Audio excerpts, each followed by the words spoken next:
Good evening. I'm Scott Malcolm, and this is Straight Talk, a new program in Access Humboldt that will be discussing controversial issues that affect Humboldt County, its populace, its economy. And tonight, we're going to be discussing an issue which has, once again, national implications, but definitely local implications as well. With me this evening are Mayor Michael Winkler from Arcata, and our producer, Berlinda White. And Mayor, you're known as a person who is not afraid to speak his mind. You're known as a person who is ready to espouse his cause. So please, why don't you introduce the topic and give us an idea of where you're going. Well, when I was growing up, that gambling in the United States and in my own community was rare. It was casino gambling was confined to Nevada and Las Vegas, and the only local legal gambling was at racetracks. But what I noticed is, beginning I think in the 1970s, that gambling became increasingly prevalent, and I started noticing negative impacts in my own community, and increasingly disturbed me to see something that I was brought up to think was harmful becoming gradually more and more accepted, and even something that political leaders were looking on as a source of revenue. And I was not speaking out on it, but increasingly what I found is, I think as a political leader, I felt an obligation to speak out on a subject that I thought had such a large negative impact on the community. And more recently, I have been speaking out that I very actively opposed Proposition 48, which was recently defeated on the ballot, that would have allowed an off-reservation casino in Southern California.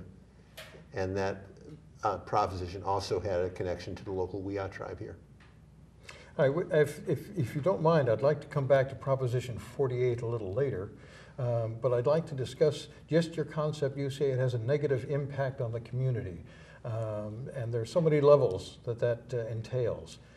Impact on personal finances, impact on economic quality in the community, quality of life impact.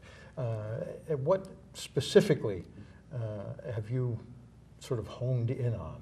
Well, let's start with a case in point, which was an extended family member who was a physician who earned a high income, was intelligent and respected member of the community, but he also was a addicted gambler. And he had a problem to begin with when he was first in the armed forces, and then when gambling was legalized in Illinois, he fully indulged his addiction, and he mortgaged the family home multiple times. Just severely impacted his family financially. And as I've met other people in my travels and talked to more people, and as I've done more reading, what I've seen is, in addition to the impact on individuals who are addicted to gambling, that it impacts their families, that it increases crime in the nearby communities, it takes money out of the local economy.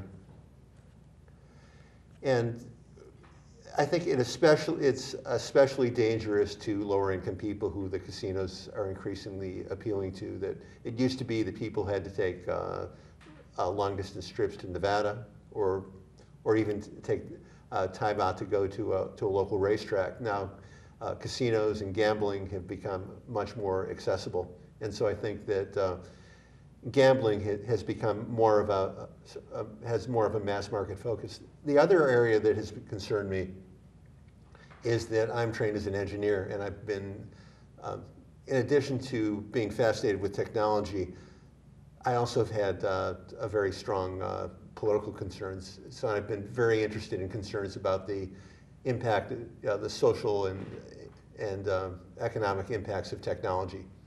And most recently, the gambling industry has applied the very sophisticated technology in developing high-tech gambling machines that are still called slot machines, but have very little connection with what we had in the past. These are based on very sophisticated psychological conditioning, very sophisticated electronics, to make the experience as addictive as it possibly could be.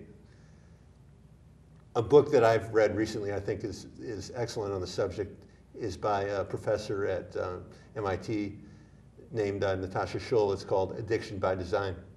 And so that's how I see the casinos operating now, that the design of the slot machines, bingo machines, and poker machines are designed to, as rapidly as possible, addict everyone they can, but at least susceptible individuals. All right, there's been some discussion about how some casinos, or some states actually have created laws that would limit the amount of money a person could lose.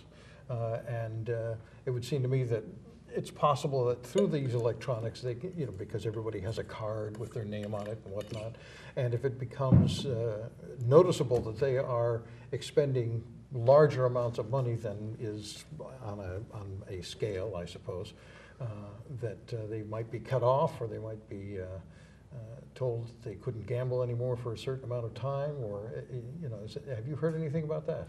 I've read voluntary systems where people who are addicted can voluntarily cut themselves off and restrict them so that they won't have access to casinos. But the casinos themselves have not specifically cut them off? Only if people voluntarily do it.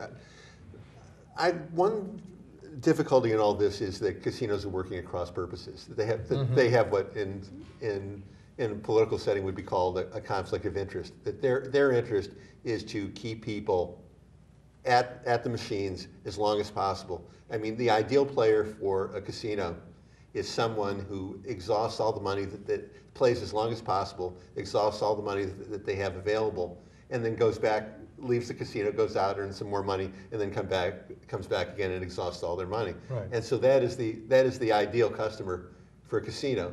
And so for them to do anything to reduce their revenue is working against their interest as a profitable business. So I think even what the industry is trying to do now, in which they're providing funding for psychotherapists who will treat people who are, as they would call them, gamblers.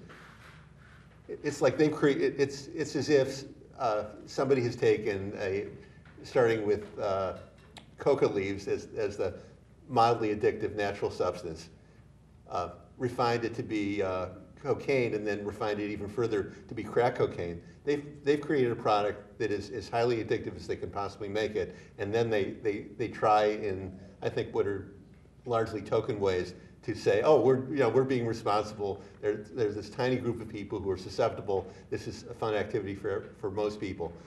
But what they're essentially that they're in the addiction business. So you think it's more of a public relations move to provide counselors or provide free counseling for somebody who has addiction. In the meantime, they are still anxious to get as many people in, spending as much money as possible. I think so. I think one thing that the gambling industry has learned from the tobacco industry is the tobacco industry handled criticism by denying that there was a problem for many, many years. And I think that the gambling industry has learned from that to try to be proactive and to try to appear superficially as responsible citizens, and that they're concerned and play responsibly. And I think that they're not sincere, and I think that they have a severe conflict of interest in that respect. And I think that Belinda could amplify more on this as someone who's worked in a number of casinos. Well, I have worked in some high-end casinos in South Lake Tahoe. I can say casinos are a fine, well-oiled machine that time never ceases. I mean, it continues and continues, and the lights never dim, and the party goes on and on forever. And there's folks come under a false illusion that they're going to win, or they're going to get close to winning. And there's some tricks that casinos definitely play to keep people addicted or keep them gambling. One thing I observed, and once again, I wasn't there to gamble. I worked underneath the casinos as a pastry chef, and I did my training at a couple of casinos. And while I was being in training, I was told on your breaks you're allowed to go up. You can even spend your paycheck gambling if you want. Whatever the guest wants, you give it to them. if they want something to drink, even if you're on your break, you go get them something to drink. And so they lure people in the door. They usually put machines that pay off immediately. They rapidly pay off, and they're close to the doors, so the people hear that constant noise of the ding, ding, ding, ding, ding, ding, and then, so they hear that. It lures them in. Once you get into the casino itself, then you go through this maze to get to the pit, and you can't find your way out. There's no windows. There's no clocks. You have no idea what time it is, so you continue to gamble. And they even go as far as setting the casino up to keep people in by putting in very ugly carpeting so you don't look down. Your eyes are constantly focused on machines. Like I said, there's no clocks. They pump in pure oxygen in to keep you feeling vibrant and alive. And I've seen a few folks that were so afraid to leave the machine, especially the elderly. Some of them had incontinence issues, and unfortunately they're there and they don't want to leave the machine to go to the bathroom because they're afraid someone else is going to get their jackpot. And they encourage that type of behavior. They don't, try to help them to the bathroom or anything, and they see that. There's been somebody with a plecostomy bag that needed to change it. Just a lot of really ugly things go on that I've seen at casinos. So, I can attest to what I've seen. It's So somewhat a dehumanizing experience. Oh, yes. For many. And there are still many people who will say, it's not a problem. I enjoy it. I go. I have free choice. I have free will. And you can say all you want that you're trying to lure me in, but this is what I want to do. So what do you say to these people? Well, I think that one thing that changes the equation is that the widespread embrace by political leaders of casinos, that I think that there's the illusion that this is a form of economic development. I think that more detailed studies have shown that it really sucks money out of the rest of the economy. It's really moving money around and not creating any new value. And it also is fostering the idea that the way to succeed in life is to be lucky, rather than to work hard and to produce things of value. Mm-hmm. I think that, and I think especially lotteries have been whitewashed by tying them to education or tying them to other positive things. That I think they realize that people have a negative association with gambling, and by saying, "Oh, you're not gambling, you're helping the schools," is whitewashing it. So I think that we need to not have the government expanding opportunities for gambling, giving more opportunities. And I think we also need to have the government get out of the lottery business, because it's sending I think a very false message. And also people who are poorer tend to spend a lot larger proportion of their money on gambling than people who are wealthier. So I think in having governments promoting and expanding gambling, I think that's where it's a very inappropriate role. To take a very small example, the city of Arcata is a member of what's called euphemistically again, the Indian Gaming Fund Committee. And so Arcata, as a member of this committee, can apply for grants for money coming from the Blue Lake Casino. So I think this is another example of the city of Arcata giving its stamp of approval on gambling. Yeah, that's a question I have. You talked about how it sort of pushes money around. Eureka's fireworks every year are subsidized by the casinos to a large extent. There are lots of local programs that are getting donations from the casinos. And what you're saying is that there are people spending money in these casinos. That money could just as easily be spent locally on the economy. And previously was. I mean, this is There's not, what I wanted to get to. Was it thing, actually previously spent locally? Well, the other thing that used to happen is that casinos, let's say in Nevada, were set up. They were getting out of state business, and what's happening now is that rather than a casino bringing in outside tourists who are then spending money in the area,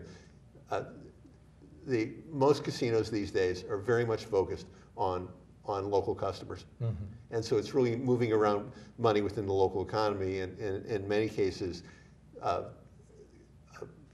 casinos have a very heavily involvement by large outside gambling corporations. And so the profits are moving out of the area. One I think analogy is that superficially gambling looks like investing. You know, you have money at risk, you have possibility of gain, you have the possibility of loss. But in a real investment, the net result is additional things of value are being produced. In gambling, that doesn't happen. At the very best, you break even within a community, but there's no possibility of a real gain. The casinos in this area are all on Indian land, mm-hmm. And the Indian sponsors, or the tribal sponsors, for these casinos would frequently say that they are creating jobs, creating an opportunity, economic opportunity for their tribal groups that were, for such a long time, depressed. And this is helping improve that, and that they're not really hurting anybody. There are individuals, of course, and they say that they work to help those individuals. So, once again, that's their argument. Well, I think that as let's say the community of Arcata, I as a leader need to look on what's the impact of Arcata. Recently, the city of Blue Lake approached the city of Arcata to see whether we would be interested in having Arcata police patrol Blue Lake. Mm-hmm. Because Blue Lake's police department, because of corruption, had dissolved sometime in the past. And one of the reasons I was reluctant to have Arcata to take on policing roles in Blue Lake is because of the crime connection between casinos and gambling. There's documented evidence from, there was a study by Secretary of State Bill Lockyer's office back in the late 90s, and it showed there was approximately 10% increase in property crime and 10% increase in violent crime in areas in the vicinity of casinos. And also the direct economic impacts of casinos amounted to approximately 25% of casino revenue. So they could quantify that much of a cost to the community in the presence of a casino. Mm-hmm. And taxes being paid by casinos weren't even close to that. And in the case of Indian casinos, they aren't even subject to local taxes. They make some voluntary contributions, right. But being sovereign, they're not subject to local taxes. Right. So if casinos were even paying 25% of their revenues, then we would be breaking even as a community. As it is, we're incurring a large financial loss. Can you specifically point to Arcata, because that's your bailiwick, mm-hmm. and talk about any increase in crime in your area that might be, can you say when the Blue Lake Casino came in, do you know if it made a difference? I don't have statistics on that. I'm going more from the state study and other national studies that have mm-hmm. that have done comparison of counties with casinos versus counties that didn't have casinos, and differences in crime rate. Mm-hmm. And in addition to things that are what people would be most afraid, which would be street crime, there are also increases in spousal abuse and child abuse that are well documented in areas that have casinos. So we're paying a substantial social cost. And then the people who are most severely addicted would have the highest social cost. We had the example of, actually with an Indian connection, of a consulting firm called Mad River Biologist. Mm-hmm. And the head of Mad River Biologist, or one of the leading people in it, Roland Raymond, was convicted of embezzlement of funds that were supposed to go for environmental purposes for an Indian tribe. Right. And the money that he embezzled went to pay for his drug addiction and to pay for his gambling addiction. So there was a direct impact, negative impact on that tribe from a gambling addiction. So direct negative impact. So there are specific cases that we can point to say this is really what's happening.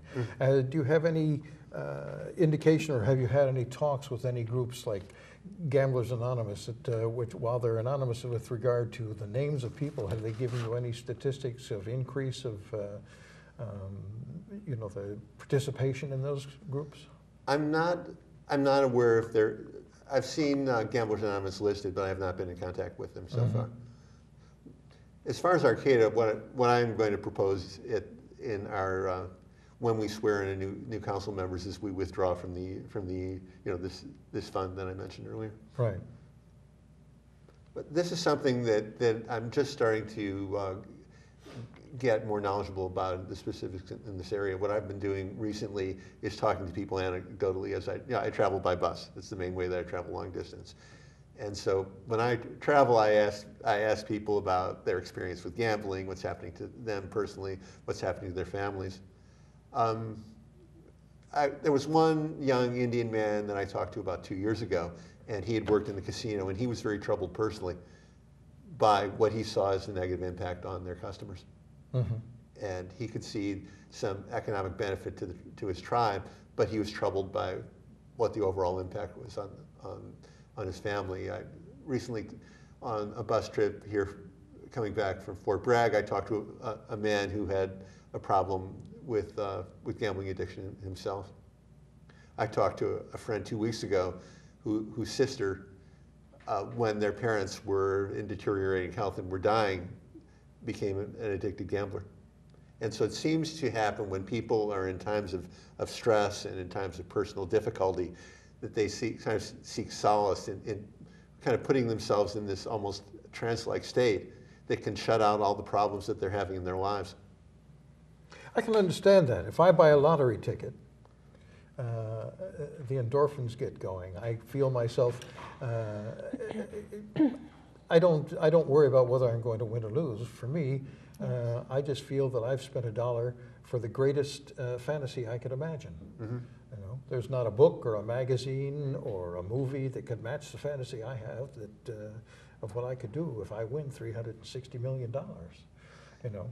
So that's sort of a high right there all by itself. Oh yeah, and I actually observed a couple of casino patrons talking about, oh, I was so mad when that machine paid off. It interrupted the groove I was in. I had 5 lines going, and then all of a sudden it pays off. Now I got to start over.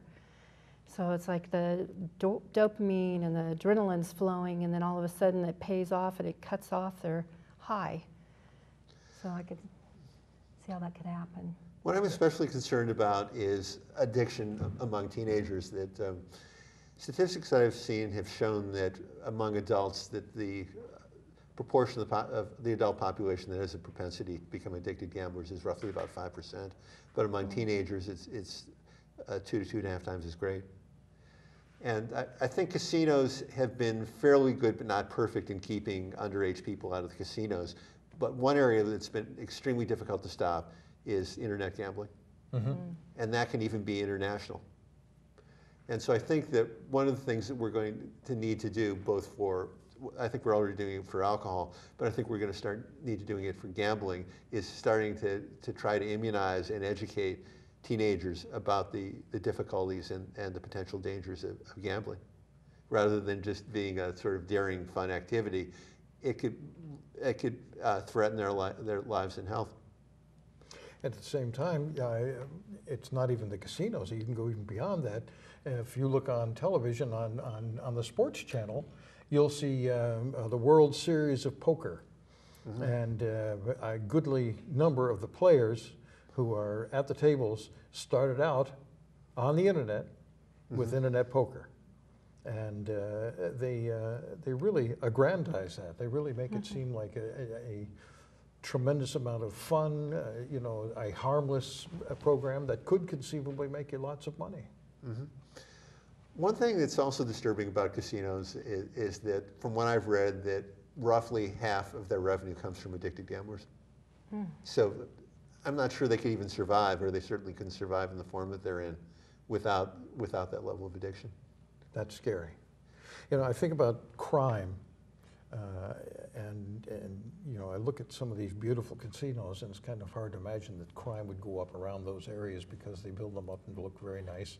I remember 40 years ago when they had card rooms in the worst area of town, and you're not surprised to think that there might be crime around that. But it's kind of scary to think that you know, here's all of these beautiful buildings and flashy signs and happy people and in addition to the effect it has on individuals who go into the place, but the people surround the place. If you happen to live a mile or two from there, it has a negative effect on your quality of life. I think that's definitely true.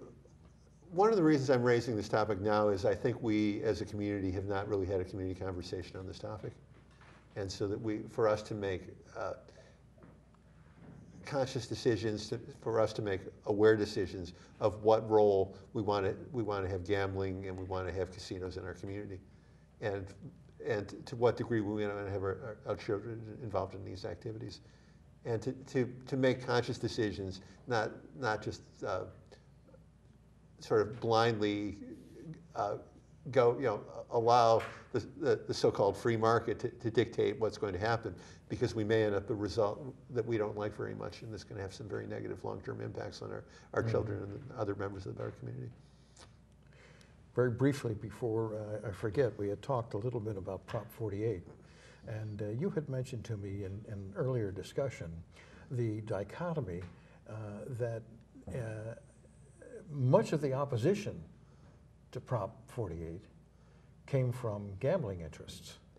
It did. That the gambling industry, some parts of the gambling industry will sometimes make arguments that I would agree with, but for very self-serving reasons, which I think was to a large degree the case with Proposition 48, that the certain gambling interests outspent certain other gambling interests heavily, and the ones that spent more money defeated it. Right, they didn't want to water down the base, so to speak. Yeah, they didn't want to compete in casino in Southern California. Exactly. Well, listen, I would like to thank you very much for coming this evening. I would also like to mention one organization that I have started to contribute to that I think is very positive, called Stop Predatory Gambling. Stop Predatory Gambling. Mm-hmm. They have a website? They have a website. Oh, excellent, excellent. So once again, I'd like to thank you very much. There's a lot of information. Obviously, there's a lot more information than we can discuss in just this little amount of time. And I'm hopeful that we can bring this topic back to the show and take a further look at it. So, well, thank you for having me here as a guest. Thank you. This is Scott Malcolm, and this is Straight Talk. And thank you for being here this evening.